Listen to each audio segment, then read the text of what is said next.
Hello and welcome to your Believing Heart podcast for February 22nd, 2023. I'm your host, Mario 8th. You can find me across the internet, all at Mario 8th. Links to all my socials and every article I'll be discussing, as always, will be in the show notes.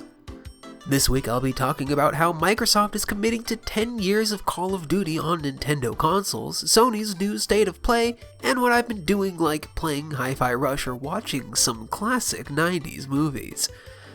First up, a story I was going to talk about last week, then completely skipped over because of issues that I was having. I just skipped over the entire paragraph in my script. Whoopsie daisy. Anyway, Activision is making their employees start working from the office again. And that sucks. Right now, Activision publishing employees will be required to return for 3 days a week starting April 10th, with Blizzard employees starting July 10th. Although the Candy Crush makers King have already returned to full-time in-office since July 2022. And I'm speaking from personal experience on this one. I really hate this mandate to bring workers back.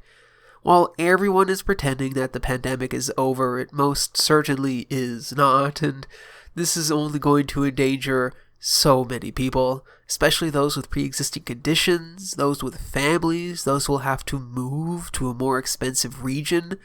It just really sucks.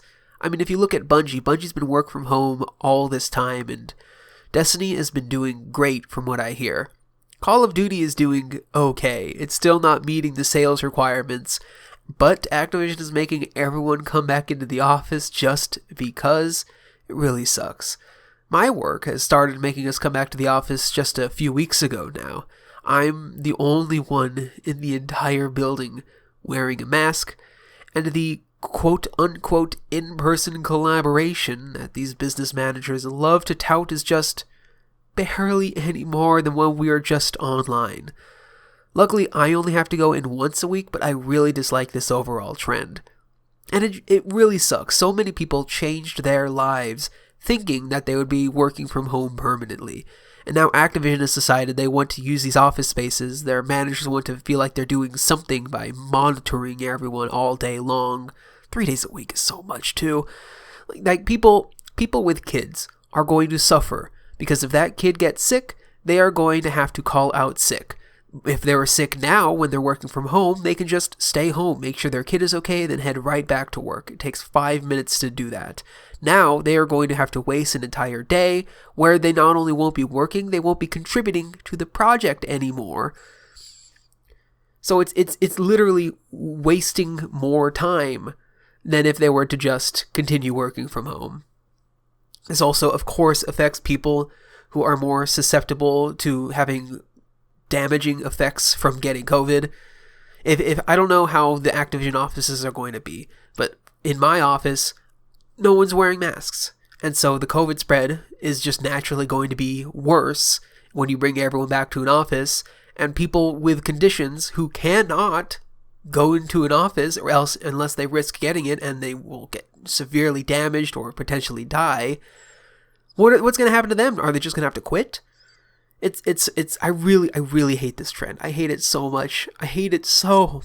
And of course it's personal for me, but still. I hated it so much that this is a week-old news story that I decided to bring back up because I hate it so much. Anyway, moving on. In a similar move to what Nintendo recently announced, Sega just announced starting July 1st, every employee will receive roughly a 30% raise. Compared to the 10% raise Nintendo announced, this is a pretty good move, especially on the backs of all the recent layoffs, like Microsoft and Meta and all the others. Google are just laying off people, while simultaneously their executives are getting huge payouts. It's just really nice to see some companies, in this case 2 companies, really want their workers to continue to at least be able to survive. I'm not even saying they like their employees, but they want to keep them, and they want them to be well fed so they can continue doing good work. And then just thousands of employees losing their lives, and then it's a bummer that all these people are losing their jobs so executives can keep their paychecks. But good job Nintendo, and especially good job Sega. 30% raises compared to Nintendo's 10. Good job. I'm glad they're getting a bit of a pay bump. Sony recently announced their next State of Play for February 23rd. They stated that it'll have 15 minutes about the Suicide Squad game, about 5 new PSVR 2 titles, and have some third-party stuff. And honestly, I'm pretty glad. Usually I like to watch these things, or at least watch people watch them, but I don't know if I'm going to do it this time. I really don't care about Suicide Squad, especially after it looks like it's going to have some live servicey elements to it. I don't own and am not going to own a PSVR 2 for quite some time, and the third-party stuff is usually just Square Enix announcements. So there'll be a trailer for a JRPG I won't have time for, and maybe the next Final Fantasy that doesn't have black people in it, because they didn't want to write black people in it, and then had a really bad example of saying, well, it's not historically accurate. They just didn't want black people on their fantasy game. And honestly, it doesn't seem worth watching to me. Anyway, it'll be there, and the updates will also be simultaneously posted on other sites if you just want to look at those instead. At least that's what I was going to say. And then I saw another tweet that said, "Oh, they're also announcing a new indie game, and I'm gonna have to watch it now. I'm gonna watch this 30-minute to an hour-long Sony advertisement video that I'm going to be entirely bored about for most of the runtime, so that the one indie game I can be there for. Will I even care about this indie game? Probably not, but I'll be watching it. Hopefully Waypoint. Hopefully I'll watch through Waypoint, but oh well, join me in my suffering." And finally, Microsoft just made a truly wild deal. To try and get the Microsoft Activision acquisition through, they've signed a binding 10-year legal agreement to bring Call of Duty to Nintendo platforms. They announced their intention to do this in December last year, but it was just weird thinking, somehow Call of Duty is going to have to run on this underperforming hardware for the next decade.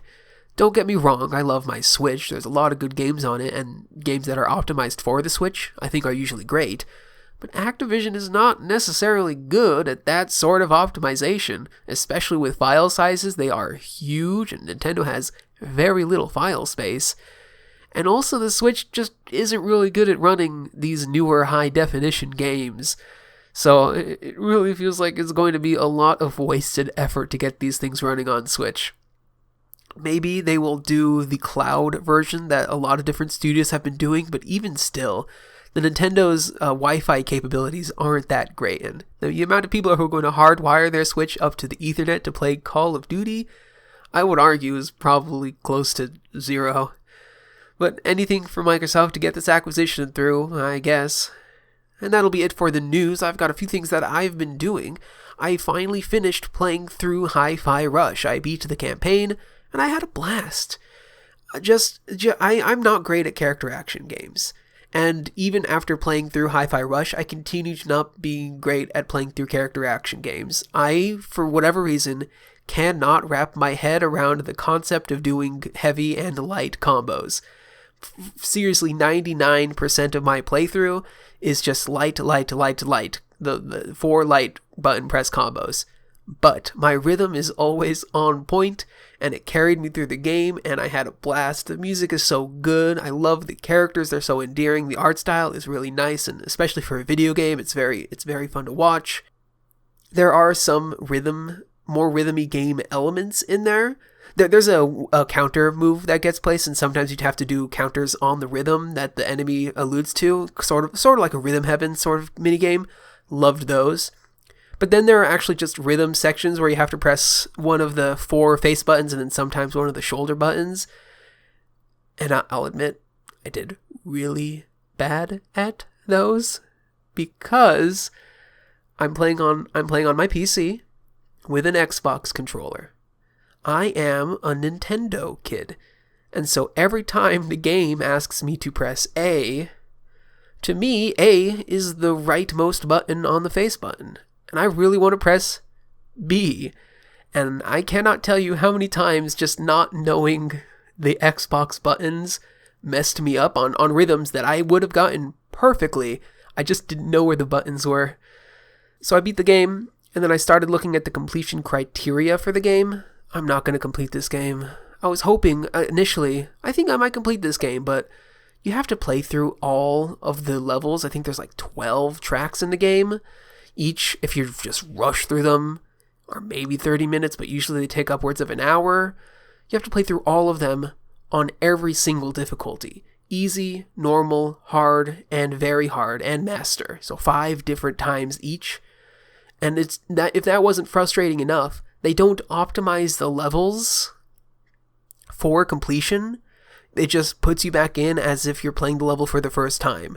So there are a couple tutorial areas that you can skip. But all the dialogue that you've already heard and you probably don't want to hear again just plays. Some of it, very, very little of it you can spam your way through, but it's just so much waiting through a game that I've already played. And the fact that I would have to do it 5 different times is just awful. I just can't do it. Plus, I'm bad at the game. Completing the game is going to make me become good at the game, and I just don't have it in me to do that, unfortunately. There are a couple different challenges. A lot of the levels have one final extra challenge level in them, challenge area. I'm going to do those. Play through the levels on easy and just do those challenge sections, and then I'm going to call it good. Finally put up Hi-Fi Rush on the board. But aside from being really dismayed by the completion criteria, love this game so much. I think I'll probably make a longer form video of it in the next few months. I've got a pretty stacked schedule. Speaking of stacked schedule, I watched this really, really good movie. Have y'all heard of it? It's a little movie called Super Mario Bros. From 1993, starring John Leguizamo and I keep forgetting his name. I just wrote it earlier today. Why can't I remember Bob Hoskins? And Bob Hoskins. I love this stupid movie. It's a bad movie. I love it so much. I've been writing a lot recently. I was writing a review for Tunic, which I thought was initially going to come out 2 weeks after Mario in Review ended, which, by the way, if you're watching this and you haven't watched Super Mario in Review, please check it out. It is almost over. There are 3 videos left, and if you haven't watched any, you can just wait, because the final episode is going to release alongside the almost 4-hour-long version of all the videos stuck together. So if you'd prefer a feature-length movie, then wait for that, because it's coming out soon. I'm really excited. I worked hard on it. Please watch it. But it's also made me really stressed that I have to have other videos coming out now too. I've just had months to wait and not do anything, and now I've got 3 more weeks worth of videos, so I've got to start putting stuff out. And so initially I wanted to finish the Tunic video, and I was having such a hard time writing this Tunic video, and I just forced myself to get it done. I pushed through hurdle after hurdle. It took like 3 weeks of on and off writing, but I finally got it. I think it's in a pretty good space. I'll probably do a little bit more editing on it as I read through it before I'm ready to record it, but I got it done. And to celebrate, I said, okay, cool, I'm going to watch one of my favorite movies that I love, despite how terrible it is, Super Mario Bros. And then that was going to be the next video after Tunic, which would then lead into the Super Mario Bros. Illumination movie coming out right around that same time. So it would work out, so it would be a Tunic release, 2 weeks later Mario Bros., 2 weeks later Mario Bros. But in research for writing the script for Super Mario Bros. 93, I remembered, oh yeah, there's an anime movie from 86. And so I of course, I had to throw out all of that. Tunic is no longer releasing after Mario in Review. Instead, Mario in Review is releasing after Mario in Review, because I'm reviewing the 86 anime film, and then the 93 anime or live action film, and then the 2023 animated film. Back to back to back. Super Mario in Review is never ending. Yay! Anyway, I had a great time watching these movies, and I've been having a real good time writing them too. I busted out a script for the anime the same day I watched it. I was just in a groove, and then I moved on, and I got pretty good progress on the live action script. I'm partway through. I still got some more writing to go on that one, but I think writing the Tunic review that has now been delayed by 6 weeks. did allow me to break through some writer's block mental barrier I put up on myself. And so now I've got 2.5 scripts buffer time, basically. It is going to be a little stressful. I'm going to watch the Mario movie Thursday night, and I'm going to have to turn that around real quickly. But then hopefully I'll have other stuff to buffer it after that. But I've been writing a lot. That's basically all I've been doing, other than I finished Hi-Fi Rush like pretty much a week ago at this point. The Mario Bros. Movie is great. I love it. It's also a bad movie. I'll have more to say on that in a few weeks. Now, there is one more thing I'd like to say in this podcast. I don't know if anyone's even still listening to this podcast by this point, but I don't know how much longer this podcast is going to go on for. I like doing it. I like writing these scripts. I like having a place for me to talk about what I'm doing, but it really feels like it's landing on deaf ears. And at this point, there are other things I could be focusing on rather than spending the few hours every Tuesday it takes for me to record these. I wanted to get to a year. 50 episodes. I took 2 weeks off last year. I might have a week off coming up soon-ish. I haven't decided just yet what I'm going to do.